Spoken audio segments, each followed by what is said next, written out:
नेपालमा चुनाव सम्पन्न भएको छ र चुनावको नतिजा पनि आइसकेको छन्। धेरैले सोचेको थिए कि नेपालमा पनि बङ्गलादेशमा जस्तै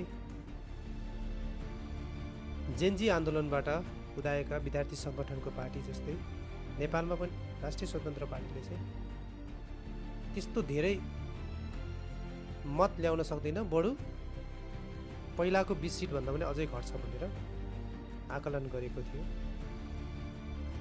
तर त्यसो नभएर अहिलेको चुनावमा रासपाले अत्याधिक 2/3 बहुमत ल्याउन सफल भएको छ।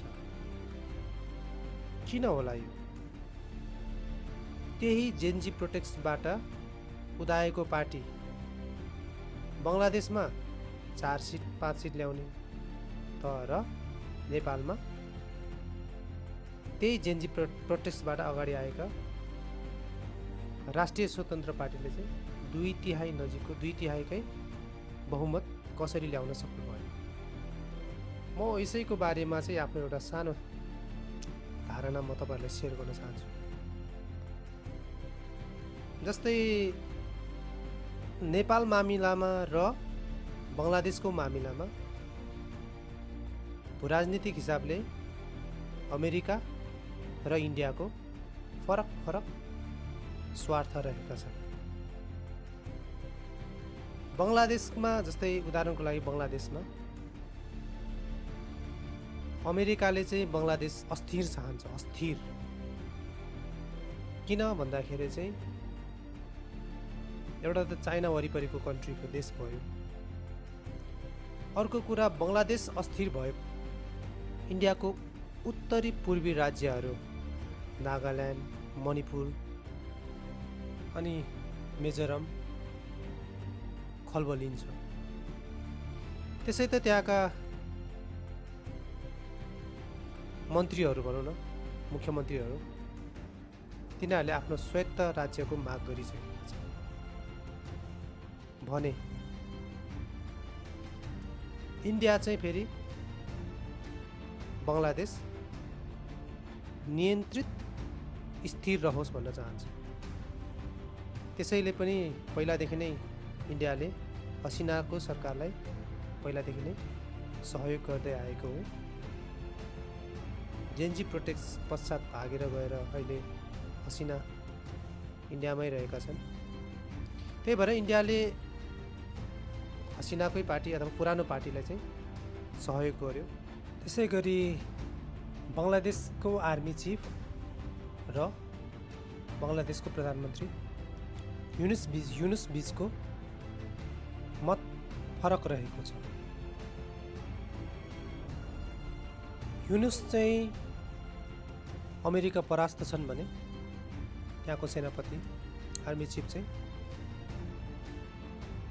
आफ्नो देशमा स्थिरता चाहन्छन्, हसिनाकै सरकारको सपोर्टमा रहेको छ।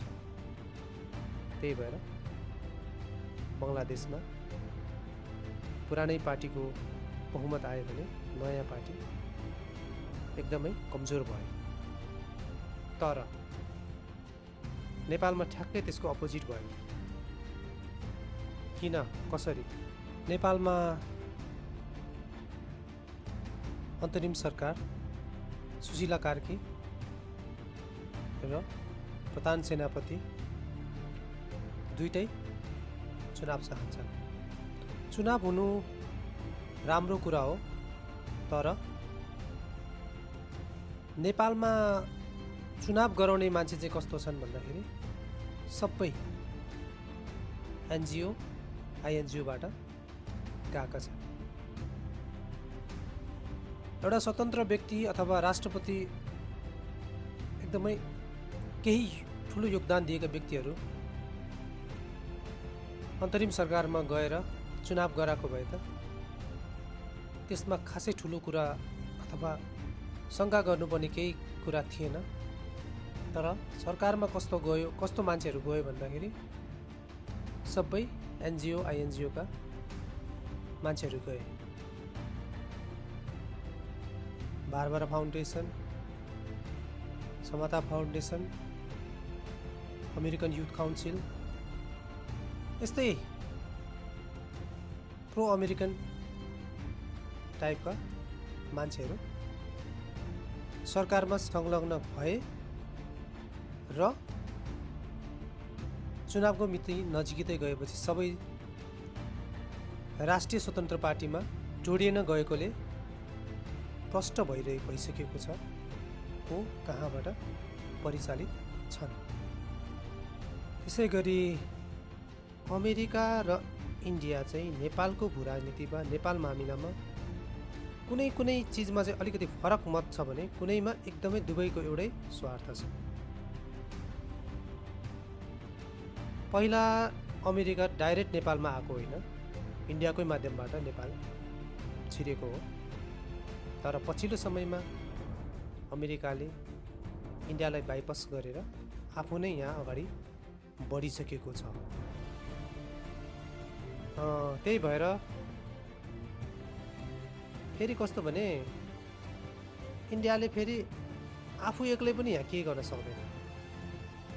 त्यही भएर इन्डिया अमेरिकाकै पछि लाग्नुपर्ने स्थिति छ अहिलेको भू राजनीति अनुसार। अमेरिका नेपालमा के चाहन्छ भन्दाखेरि नेपाल त एउटा बफर जोन हो नि त, इन्डियासँग पनि जोडिएको छ, चाइनासँग पनि जोडिएको छ।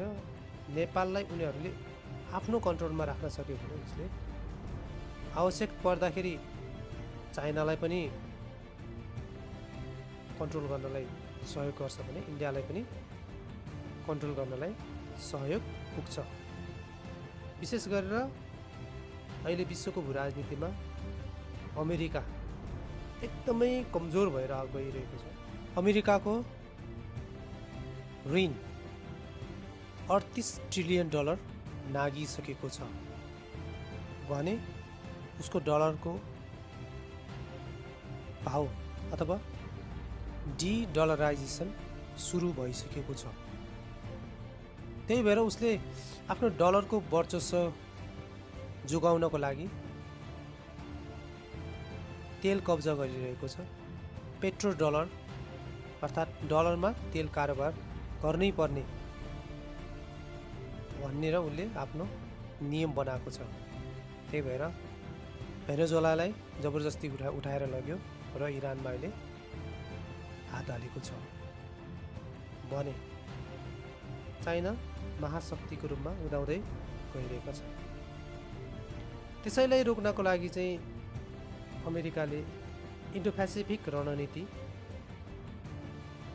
ल्याएको छ, जसमा नेपाल सहभागी भइसकेका छन्। एमसिसी पारित भइसकेको छ, एसपिपी पनि सम्झौता भइसकेको अमेरिकाको वेबसाइटहरूमा पनि तपाईँहरूले जानकारी पाउनुहुन्छ। तर ठ्याक्कै सम्झौता भइसक्यो तर त्यो संसदबाट पारित भएको छैन। त्यही भएर एसपिपी पास गर्नकै लागि अमेरिकाले चेन्जी प्रोटेस्ट गरेर रासापालाई अगाडि ल्याउन खोजेको हो। कतिको विमति होला तर तपाईँहरूले चाँडै नै यो थाहा पाउनुहुनेछ। अब कुरा आयो अमेरिका के चाहन्छ त नेपालबाट। अमेरिका यो चाहन्छ कि नेपालको भूमि प्रयोग गरेर तिब्बत खलबलाउन चाहिरहेको छ।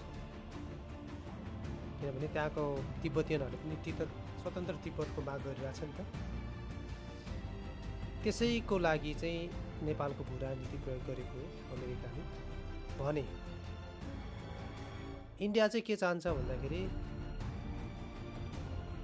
इन्डियाको शत्रु त चाइना हो। चाइनालाई इन्डियाले जन्मजात शत्रु ठान्छ। आफूले त केही गर्न सक्दैन चाइनाको लागि हैन। अब भूगोलको हिसाबले पनि चाइनाभन्दा इन्डिया धेरै नै उब्जाउ जमिन छ।